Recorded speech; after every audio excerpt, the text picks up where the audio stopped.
dalam acara Rapat Koordinasi Daerah Sensus Pertanian 2023 Provinsi Kalimantan Barat.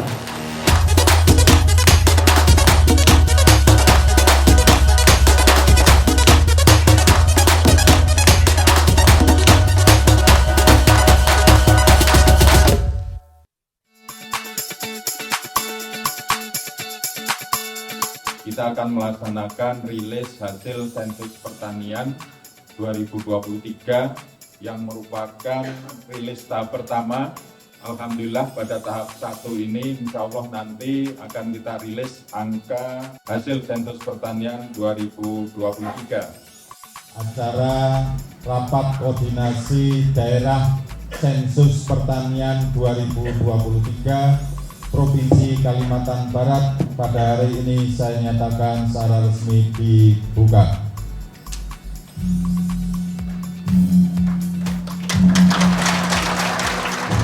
Tujuan dari kegiatan ini adalah untuk koordinasi terkait teknis, administrasi, pengolahan data, analisis, serta diseminasi pasca kegiatan pencacahan SD 2023 dalam persiapan menghadapi berbagai kegiatan BPS pada tahun 2024.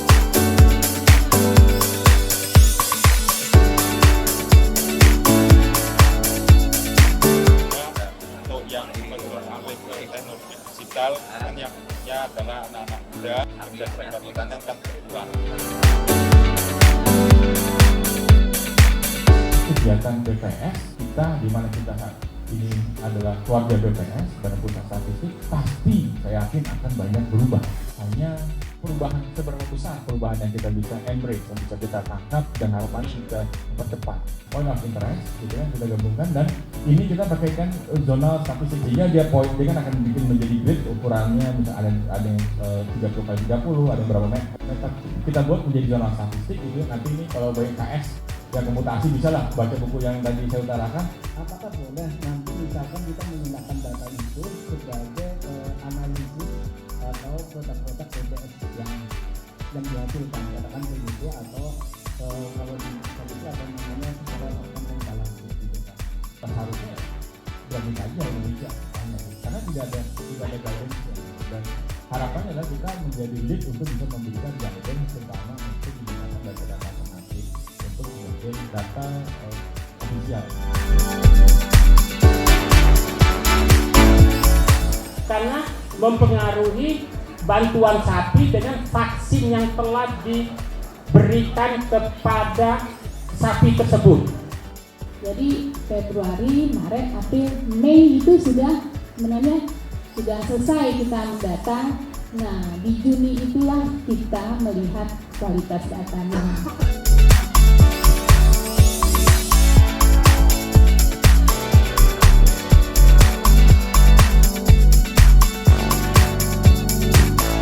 Diskusi panel yang pertama, yaitu materi yang akan disampaikan oleh salah satu startup yang paling keren kayaknya di Indonesia. Karena mereka telah mencapai berbagai milestone, salah satunya adalah status unicorn. Kita melihat bahwa apa sih masalah terbesarnya farmers? Masalah terbesarnya farmers ini sebenarnya adalah pakan dan modal. Makanya kenapa kita akhirnya berkembang terus untuk menjawab solusi. Karena kayak kita tahu bahwa startup ini yang survive sampai sekarang adalah yang menjawab solusi ya bagi masyarakat dari permasalahan-permasalahan itu gitu. Ini Bapak Ibu, sebenarnya produk-produk unggulan eFishery itu ada apa aja sih? Nah ini ada ini ya, ini core kita. Yang pertama eFeeder, nanti akan saya jelaskan satu-satu. eFeeder ini yang tadi ya dari bentukannya dari tong sampah dan CD Winning Eleven gitu, sampai sekarang eFeedernya itu udah generasi kelima. Bahkan tidak, ya udah masih bisa dioperasikan lewat HP tapi tidak berteknologi listrik lagi karena kita maunya sustainable. Akhirnya teknologinya apa tuh? Yang green economy dong tentunya, yaitu tenaga surya ya. Nanti ada videonya. Lalu eFisheryku. Jadi eFisheryku ini adalah aplikasinya eFishery untuk ikan ya. Di dalamnya ini ada eFresh, terus ada financial, Kabayan gitu, dan ada lain-lain. Jadi dari hulu ke hilirnya mereka bisa membeli pakan, mereka bisa membeli bibit ikan, mereka bisa meminjam modal sampai mencari off-taker gitu. Mencari off-taker tuh di IFRES ya. Mencari off-taker tuh artinya mencari first level buyernya di situ juga, B2B-nya gitu. Terus ada e-farm. Kalau e-farm ini seperti e-fisheryku tapi ini untuk udang. Karena memang kan ekosistem udang dan ikan itu berbeda ya. Jadi siklus panennya berbeda, e-feedernya pun berbeda gitu. Sampai kabayannya, kalau kabayan ini kasih bayar nanti ya, pay later lah istilahnya. Di udang ada juga yarnen, bayar panen. Jadi bayarnya ketika panen. Karena kan satu farmer tuh ada juga yang punyanya sampai beratus-ratus kolam gitu. Dan 4 produk unggulan e-fishery gitu di 280 kota kabupaten. Jadi tadi kalau ditanya di sini ada nggak farmersnya, ada juga gitu. Coba mungkin untuk bisa besar di Kalimantan Barat butuh kerjasama juga nih dari tim BPS untuk kita tahu nih data-datanya, kolam-kolam yang belum kita sentuh tuh di desa mana saja gitu di Kalimantan Barat gitu khususnya misalkan. Tadi juga udah ngepoin dikit, di situ kan juga tadi udah dijelaskan bahwa membantu juga di pemasaran, tadi di Horeca ya. Nah ketika petaninya ini sudah menawarkan di Horeca dan ternyata tidak ada yang berminat membeli. Nah itu bagaimana dari pihak e-fishery ini membantu petani yang seperti ini? Nah ini dari e-fishery sebenarnya ada e-fishery hub atau e-fishery point. Jadi bisa deal-dealan nanti sama tim downstream fish kita atau downstream shrimp gitu. Jadi nanti dari mereka misalkan yang narik dengan harga berapa gitu. Nanti deal-dealannya langsung sama tim downstream. Untuk meningkatkan efisiensi, apakah e-fishery ada rencana untuk membantu petani dalam mengembangkan pakan ikan yang alternatif? Nanti tim e-fishery apakah ada rencana jangka panjang sampai ke situ? Makanya kita sekarang juga bekerja sama dengan beberapa lembaga riset ya seperti BRIN, lalu dengan universitas juga gitu ya. Misalkan Undip, kita pengen membuat pakan-pakan yang sustainable mungkin nanti ke depannya e-fishery menjadi produsen pakan. Nggak tahu juga gitu. Tapi intinya kita pengen IPO dan kita pengen sustainable juga gitu. Jadinya kita lagi mencari cara bagaimana nih pakan-pakan yang kayak seaweed, terus maggot gitu itu bisa kita jadikan salah satu alternatif pakan kita gitu. Beberapa dimensi. Dimensi pertama itu adalah masalah pertumbuhan. Itu juga dulu yang harus kita kejar, kuenya, outputnya. Jadi yang lain-lainnya harus belakangan. Karena kalau tidak ada output, tahu-tahu kita bicara tentang distribusi. Nah itu tidak nyambung. Karena outputnya dulu ini yang harus banyak, ya, yang harus kita upayakan semaksimal mungkin. Nah kemudian yang berikutnya baru kita penanggulangan kemiskinan. Salah satu menanggulangi kemiskinan itu tentu dengan memberikan atau mengalokasikan ya sumber-sumber daya ekonomi kita sehingga mendapatkan output yang maksimal atau yang optimal. Nah kemudian ada perubahan atau transformasi ekonomi untuk mencapai itu. Nah ini memang ada teorinya, corak pembangunan itu harus dilakukan melalui transformasi ekonomi. Jadi pangsa PDB kita tadi nggak boleh berada misalnya pada sektor pertanian yang notabene produktivitasnya itu rendah. Tapi orang banyak masuk ke situ gitu. Nah ini yang harus dialihkan ya. Jadi yang dan keberlanjutan pembangunan dari masyarakat agraris menjadi masyarakat industri. Pendekatannya kepada pertumbuhan sektor pertanian. Jadi kalau PDB atau PDRB-nya pertanian, nah ini bisa kita ungkit, ya bisa produktivitasnya kita tingkatkan. Nah ini secara otomatis akan menurunkan kemiskinan di sektor pertanian. Nah ini terus terang 5 tahun belakangan ini di sana sangat marak sekali urban farming dan tokoh-tokoh pemudanya juga banyak sekali yang sukses karena bisa menembus pangsa pasar di minimarket ya. Itu kan suatu terobosan gitu ya Prof ya, karena kita tahu minimarket kita atau swalayan besar kita kan hampir dibanjirin produk-produk impor ya pertanian. Nah mungkin pertanyaan saya terkait regulasi ini kira-kira untuk kedepannya apakah semua provinsi bisa mengikuti langkah seperti cerita tadi saya atau tantangannya seperti apa? Kemudian bagaimana untuk kedepannya agar petani kita juga diberi peluang ya ke pangsa pasar sehingga produk impor itu tidak menguasai pasar kita. Nah tadi contoh yang disampaikan, saya pernah ke supermarket mana ya, di Transmart ya kalau tidak salah ya. Dan situ ada salah satu counter yang khusus pasar pertaniannya Kuburaya. Nah jadi saya lihat itu keripik pisangnya Kuburaya gitu ya. Nah itu juga salah satu, cuma memang masih relatif sedikit lah ya. Nah jadi saya kira di tempat-tempat lain juga sebenarnya bisa. Nah tetapi tentu tadi itu saja belum cukup. Kalau tidak kita imbang, ini kan harus supply demand-nya harus apa ya tadi ya, harus kuat ya. Nah kalau supply-nya aja tidak ada demand-nya kan tidak berkembang itu. Kita tahu bersama cabai itu hasilnya bagus. Begitu mulai musim hujan, wajarlah kalau cabai itu kena hujan hancur sehingga barang sedikit langka, harganya akan naik. Paling tidak kalau maunya kita seponi seperti itu, harapannya bukan kita mindset tadi, wah turunkan sehingga kita sebagai konsumen senang, tetapi sebagai petaninya baru menikmati sebentar sudah langsung turun lagi. Padahal belum tentu yang menikmati itu petaninya, bisa jadi malah tengkulaknya seperti itu.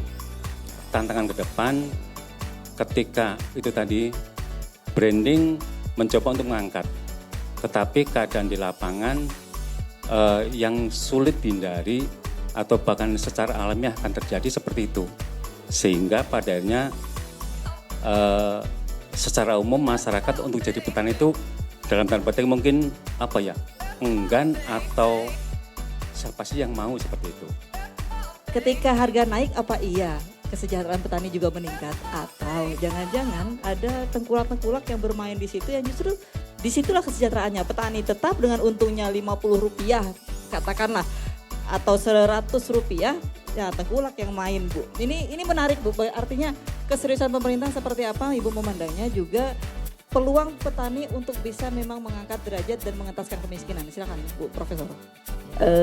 Kalau dari pemerintah ini saya kira memang perlu kita, kalau kami sih ya harus dilakukan riset yang lebih mendalam gitu ya, sehingga kita tahu nanti berapa banyak ya yang terkena dampak dan sebagainya ya.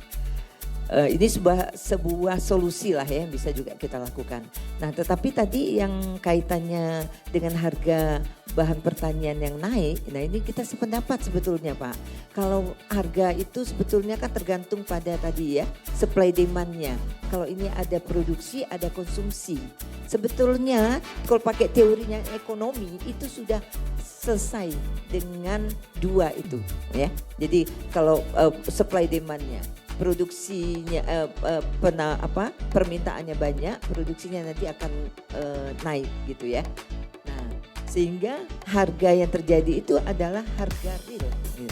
Nah, harga real, harga yang sesungguhnya terjadi di petani gitu ya, sehingga petani menerima. Nah, tetapi memang betul di dalam perjalanannya, kalau kita ngelihat itu ini produksi, ini konsumsi, maka di sini kan ada distribusi. Nah, makin panjang nih Pak mata rantainya ini ya, distribusinya ini yang membuat terjadinya distorsi. Nah, harga cabai itu mahal bisa saja impor dilakukan tapi tidak dibongkar gitu ya. Nah itu memang ditahan misalnya sedikit demi sedikit supaya harganya bisa tetap tinggi. Walaupun sebetulnya pemerintah sudah membantu diimpor. Nah menurut saya ini juga pengawasan. Pengawasan pemerintah itu harus ketat kepada para tadi tekula, para distributor ya, para agen-agen yang memainkan, karena memang mereka lah memang keinginannya itu untuk mendapatkan kan keuntungan yang sebesar-besarnya gitu ya. Keuntungannya banyak gitu ya. Nah, tapi petani betul belum tentu harga cabai naik itu petani itu meningkat pendapatannya ya.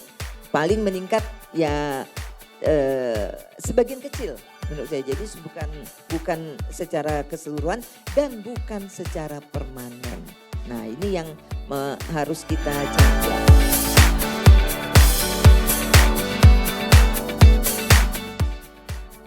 Saya undang Pak Ulah Triwibowo, seorang prakomadya, satu-satunya ya. Kalau Pak Ulah pindah nih bingung nih kita, prakomadya kita siapa nih?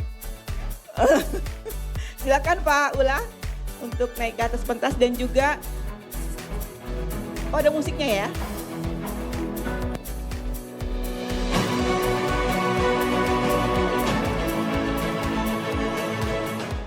Ibu Nur Asih Kurniawati, silakan. Beliau ini calon statistisi madya. Amin, gitu dong. Silakan.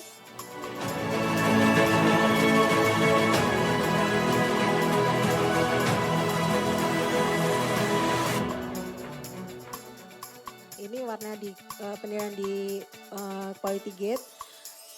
Jika merah atau kuning itu berarti antara kriteria ukuran yang diharapkan tidak sesuai dengan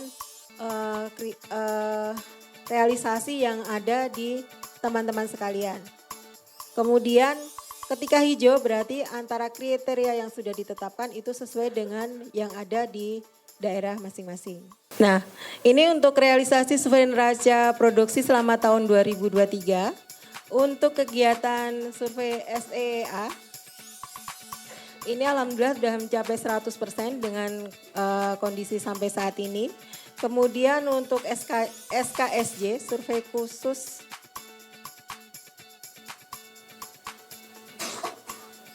survei khusus sektor jasa.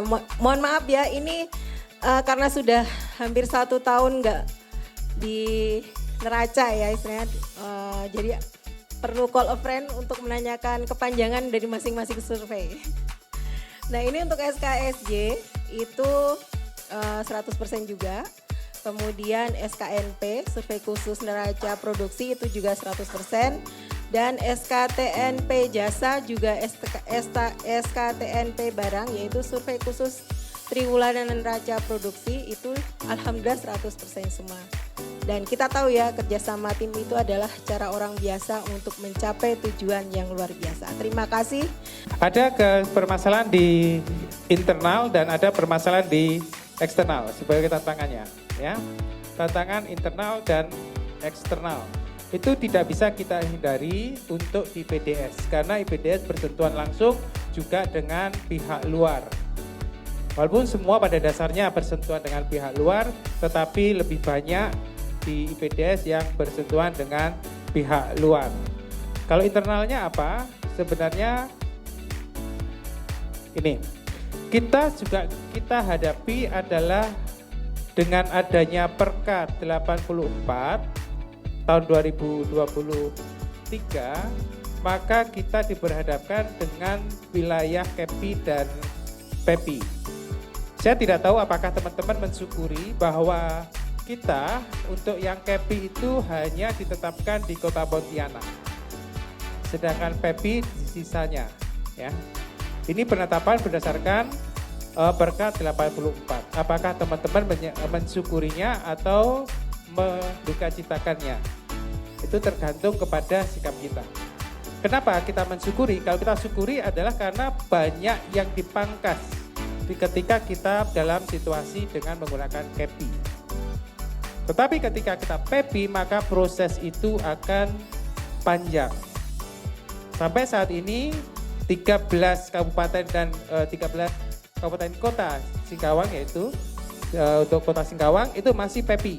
Sebenarnya kota Singkawang itu seharusnya sudah masuk KEPI, hanya karena ada satu kecamatan yang beberapa desanya itu tidak bisa kita jangkau, maka kita tetap minta untuk PEPI. Seharusnya sudah masuk ke KEPI, karena di dalam data batik ya, itu sudah masuk ke dalam wilayah yang full dengan sinyal. Kemudian langsung aja kita panggilkan narasumber kita yang kedua, yaitu Bapak Firmansyah. Kepada beliau kami persilakan naik. Silakan Pak. Kayaknya ini yang ditunggu-tunggu ya.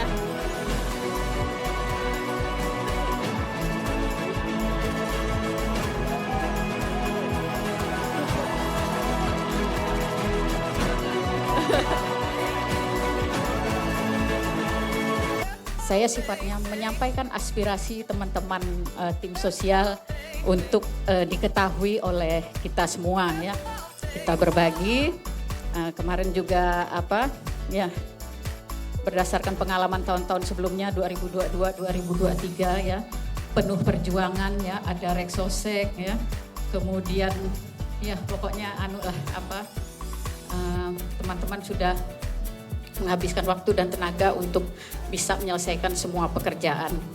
Nah, ke depan ya, saya mengajak semuanya untuk bersama-sama ya, untuk satu visi kita, yaitu menjaga kualitas data untuk semua kegiatan. Yang penting intinya kalau menurut saya semua sama-sama punya niat menjaga kualitas data. Jadi baik itu sosial maupun bidang-bidang lainnya bersama-samalah kita selesaikan ya. Gimana caranya? Saya kira tidak ada masalah yang tidak dapat diselesaikan ya. Tahap awal dasar kegiatan adalah perencanaan. Jadi perencanaan menjadi awal keberhasilan dalam pelaksanaan kegiatan.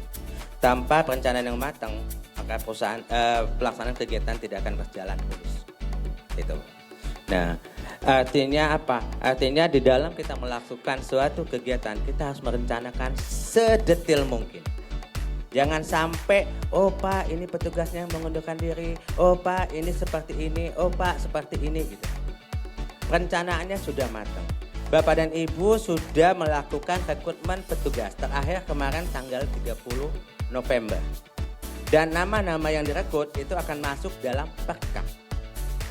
Nama-nama yang direkrut tadi itu akan menjadi petugas kita di tahun 2024. Itu. Jadi yang lulus seleksi itulah yang Bapak Ibu pilih untuk menjadi petugas yang akan melaksanakan kegiatan BPS di tahun 2024. Harga mobil katanya. Relate ya. Relate. Apa sih? Harga mobilnya. Emosinya. Emosinya kalau saya naik, Pak. Ada kakinya, speedometernya, emosinya, harganya. Ada jawaban lain? Nggak ada. Oke, berarti Oke, kita buka lihat jawabannya. Speedometernya Ya, menang 3. Kayong 3. Normal. Siapa? Lahirnya Cesar. Lahir tidak normal. Oke. Lahir tidak normal, Cesar. Katanya koki kapal karena kan dia udah masak katanya tadi. Nah, ada jawaban lain. Oh, Kita milih yang jawabannya benar dan alasannya tepat ya. Kaptennya yang bohong kata si Grudge. Oke, lillah tidak Allah. Kita buka jawaban yang benar adalah pemantau arah. Karena alasannya apa yang mau dibalik? Benderanya tuh sama aja mau terbalik mau terbalik. Yang menang adalah Kayong Utara. Presume Rapat Koordinasi Daerah Sensus Pertanian 2023 Provinsi Kalimantan Barat. 1. Hasil ST 2023 jumlah usaha pertanian sebanyak 730.595.000 unit, turun sebesar 17,16% dibandingkan tahun 2013. Usaha pertanian terdiri dari usaha pertanian perorangan atau UTP sebanyak 729.777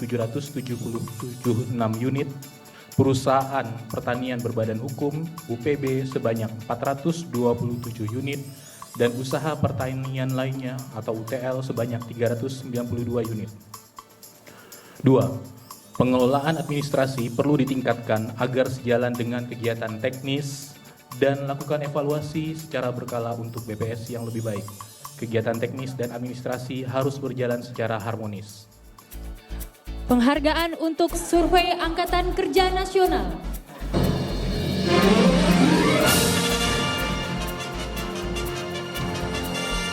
Terbaik ketiga, BPS Kabupaten Kayong Utara. Terbaik kedua, BPS Kabupaten Sambas. Terbaik pertama, BPS Kota Singkawang. Selanjutnya, penghargaan pengelolaan shipment ST 2023.